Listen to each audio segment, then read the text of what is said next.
chosen one. Welcome back. The light had led you back today as well. Right now, listen carefully. I have an urgent message to deliver today, and this message is not for everyone. If you do not walk the divine path of God, if your heart is not aligned with truth, you will feel uncomfortable and you will leave. But if you are truly chosen, if you are a sincere follower of God, you will stay because this message was guided to you at the exact right moment. This did not reach you by accident. Heaven arranged this encounter. What I am about to share will change how you understand yourself and how you interpret what you have been experiencing. It will bring clarity, peace, and strength to your spirit. Many of you have felt it already. People look at you longer than normal. Their eyes linger, yet their mouths remain closed. They stare at you, but they say nothing, and it leaves you wondering why. By the end of this message, you will understand the spiritual reason behind that silence, and you will stop questioning yourself. Stay with me until the end, because there is something you must hear that will settle your heart deeply. And if this resonates with your spirit, let me know by commenting 444 below. This simple act declares that you are divinely protected and fully aligned with what God is doing in your life. Section 2. The invisible mark.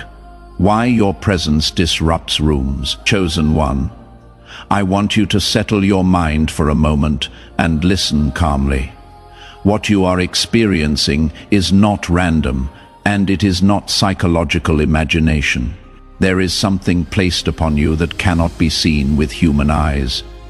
Yet it is deeply felt. God places an invisible mark on those he chooses. Not a mark of pride, not a mark of superiority, but a mark of assignment. This mark is not loud. It does not announce itself. It does not demand attention, yet it carries weight. And wherever weight enters a room, it shifts the atmosphere. That is why you can walk into a place quietly and still feel eyes turned toward you. You did not say anything. You did not do anything unusual, but something in the room changed when you arrived. People do not always stare because they admire you. Sometimes they stare because their inner world was disturbed. Your presence interrupts patterns they are used to. You carry order into chaos without trying. You carry calm into noise without effort. That is not something you learned. That is something God formed into you over time, often through pressure, solitude, and silence. Your presence speaks before your mouth ever opens. Long before you say a word, something in you has already communicated. It communicates integrity. It communicates restraint. It communicates depth. Many people are not used to being around someone who does not leak insecurity into the room. Most people enter spaces carrying the need to be validated, noticed, or approved. They talk quickly. They explain themselves. They try to fill silence because silence exposes them. But you are different. You are comfortable being still even when you do not realize it. You are anchored. And that anchor creates tension in those who live emotionally ungrounded lives. That is why the staring often comes with silence. They are trying to read you. They are trying to place you into a category that makes sense to them. But you do not fit their usual boxes. You are not loud enough to dismiss. You are not weak enough to overlook. And you are not familiar enough to control, so they observe. Chosen one. This is important for your healing. The silence you receive is not rejection. It is not disrespect. It is recognition mixed with uncertainty. Your spirit carries a kind of authority that does not ask permission, and authority makes people pause. It makes them measure their words. It makes them cautious, even when they do not consciously know why. There are people who sense that you see more than you say, that you understand more than you reveal. That awareness alone can be unsettling. When someone realizes they cannot easily read you, they instinctively slow down. They watch. They become quiet, not because you threatened them, but because something in them feels exposed in your presence. Stop shrinking yourself to make others comfortable. You are not meant to dilute what God placed upon you. You are not meant to perform smallness so others can relax. The discomfort you trigger is not cruelty. It is contrast. Light does not apologize for revealing what darkness tried to hide. This invisible mark also attracts attention from those who are spiritually hungry. Some stare because they feel safe near you. They may not know why, but something in your calm steadies them. Others stare because they feel judged by their own conscience, not by you. And some stare simply because they recognize strength that does not need to prove itself. You must learn to sit peacefully in that reality. You do not owe anyone an explanation for why you carry yourself the way you do. God shaped you deliberately. He allowed pressure to refine you. He allowed silence to mature you. He allowed misunderstanding to strengthen you. And now when you enter spaces, the residue of that process goes with you. You are not intimidating because you are aggressive. You are unsettling because you are grounded. You are not watched because you are strange. You are watched because you are rare. Stability in a broken world feels foreign to many people. The invisible mark you carry also serves as protection. It creates distance without hostility. It keeps access limited without you having to enforce it. God did not design you to be easily accessed by everyone. Some doors close simply because your presence reminds people they cannot manipulate you. You do not need to fix this. You do not need to soften it. You do not need to become more approachable by lowering your standards or dimming your awareness. What God placed on you is intentional. It will attract who is meant to come close and repel who is not. So the next time you notice the stares, breathe calmly. Do not tense up. Do not question yourself. Do not rush to fill the silence. Let them observe. Let them feel whatever rises within them. Your assignment is not to manage their reactions. Your assignment is to remain aligned. Section 3. When spirit recognizes spirit and fear stays quiet. Chosen one. I want you to breathe slowly as you listen to this part, because this is where many misunderstandings finally dissolve. Not every stare you receive comes from confusion. Some come from recognition. And recognition, when mixed with fear, often produces silence. There is a level at which spirit recognizes spirit before the mind has time to explain it. This recognition does not need language. It does not need introduction. It happens quietly, deeply, and instantly. When you encounter certain people, something inside them senses that you are not ordinary, even if they cannot explain what makes you different. And that moment of sensing creates a pause. Many people live their lives reacting, not discerning. So when they suddenly feel something they cannot control or explain, they freeze. That freeze often translates into silence. They stare because they are processing something their spirit detected that their mind has not yet categorized. I want you to understand this clearly. When spirit recognizes spirit, it bypasses intellect. It does not wait for approval. It simply knows. And knowing without understanding creates hesitation in those who are not spiritually mature. They feel reverence but do not know why. They sense authority but cannot name it. They recognize weight but have no reference point for it. This is why some people become nervous around you without provocation. It is not about your words or actions, it is about the frequency you carry. Your spirit operates at a different level. and that level disrupts their usual patterns of engagement. If this is making sense to you right now, take a moment to show your agreement. Give this video a like and subscribe to the channel so you do not miss future messages that are specifically designed for chosen ones like you. Fear also plays a role here. Not fear of harm, but fear of exposure. People who live behind masks sense that you see through pretense.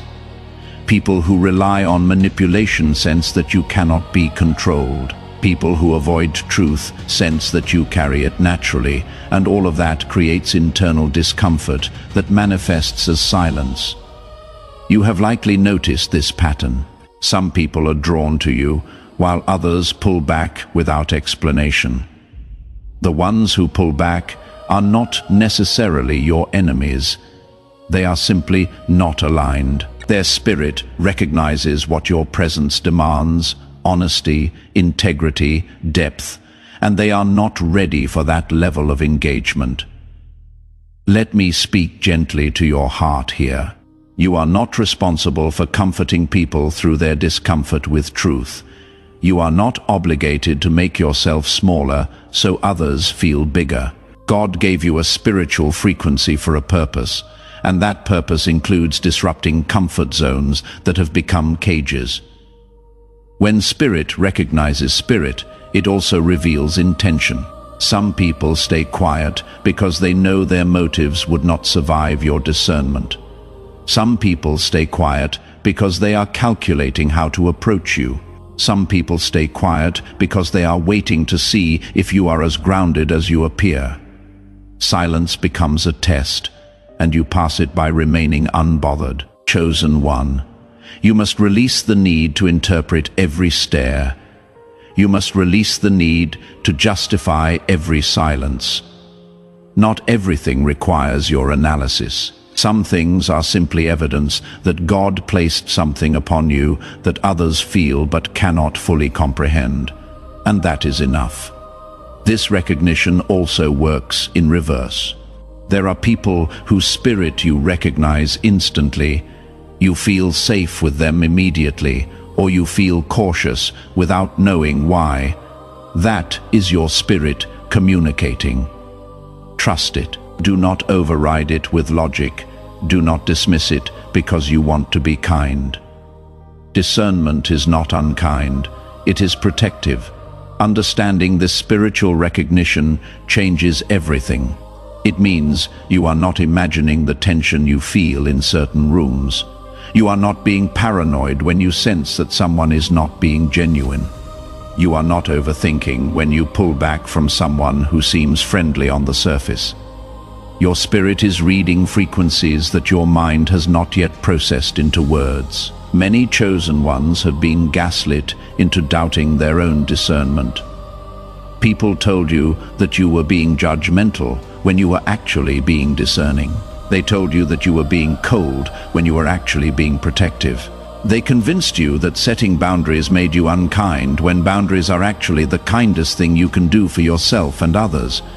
But here is what you must remember. Your ability to sense what others cannot is not a flaw. It is a feature. It is part of your spiritual wiring. And the more you honor it, instead of explaining it away, the stronger it becomes. When spirit recognizes spirit, it bypasses all the noise and gets straight to the truth. And truth is what sets you free. Section 4. The weight of silence. What it teaches you about yourself. Chosen one. I want you to shift your perspective for a moment. The silence you have been interpreting as something done to you is actually something being done for you. God uses other people's silence to teach you lessons you would not learn any other way. Silence teaches you self-reliance. When people do not affirm you, you stop seeking external validation. When people do not explain themselves, you stop trying to control their perceptions. When people do not engage, you learn to be full without their input. Silence removes the crutch of approval and forces you to stand on your own spiritual strength. Many of you were conditioned to believe that silence means something is wrong. You were taught that if people are not speaking, you must have done something to offend them. You were trained to fill quiet spaces with apologies, explanations, or performances. But God is using this season to break that conditioning. Silence also teaches you discernment. When you are not distracted by constant conversation, you begin to notice patterns. You see who approaches with genuine intent. You see who only comes around when they need something. You see who respects boundaries and who tests them. Silence gives you space to observe without interference. I want you to hear this clearly. Silence is not punishment. It is preparation. God is training you to carry influence without being influenced. He is training you to walk in authority without needing constant reinforcement. He is training you to be content in solitude, so you are never desperate in community. There is a maturity that only silence can produce. When you stop needing people to speak, you start hearing God more clearly. When you stop filling every gap with noise, you start noticing what the noise was covering. When you stop performing for approval, you start operating from purpose. Chosen one. Silence has also revealed something powerful to you. It has shown you who is truly for you. The people who remained present even when you were quiet. The people who did not demand explanations. The people who honored your process without needing to understand it. Those are your people. Silence filtered out the rest. Let me say this slowly so it settles. The silence surrounding you right now is creating space for the right voices to enter later. God is clearing the room. He is removing distractions. He is protecting you from premature connections that would slow down what He is building in you. Section 5. The power you carry without knowing it. Chosen one, there is something you need to understand about yourself. The power you carry is not something you created. It is something that was placed in you, and it has been growing quietly without your full awareness. This is why people react to you before you speak. This is why your presence alone shifts atmospheres. Power does not always announce itself. In fact, true power rarely does. It does not need volume. It does not need validation. It simply exists, and existence alone is enough to be felt. You have been carrying this quietly, and many of you did not even realize it until people started reacting. The stares you receive are not always about curiosity. Sometimes they are about assessment. People are subconsciously measuring whether you are a threat or an ally, whether you will challenge their comfort or reinforce it, whether you can be controlled or if you operate independently. And all of this happens before a single word is exchanged. I want you to sit with this truth. You make people think twice. You make people reconsider their approach. You make people aware of themselves in ways they are not used to. That is not arrogance. That is the effect of carrying something real in a world full of pretense. Your power also lies in your restraint. You do not need to prove anything. You do not need to defend yourself constantly. You do not need to explain your choices to people who would not understand them anyway. That restraint is what separates you from those who perform power but do not possess it. Chosen one. Many of you have been afraid of your own strength. You were taught that being powerful makes you intimidating. You were told that being confident makes you arrogant. You were conditioned to shrink so others could expand. But God is dismantling that lie. Your power is not meant to be hidden. It is meant to be stewarded. Here is where many chosen ones struggle. You do not want to make others uncomfortable, so you dampen what God amplified. You do not want to stand out, so you blend in. You do not want to seem proud, so you undervalue what you carry. But none of that serves the kingdom. It only serves fear. Let me be clear. The power you carry is not for dominance. It is for deliverance. It is not for control. It is for covering. It is not for show. It is for service. But you cannot serve powerfully if you are constantly apologizing for your strength. People will always have opinions about your power. Some will celebrate it. Some will fear it. Some will try to diminish it. Your job is not to manage their reactions. Your job is to remain obedient to what God called you to carry.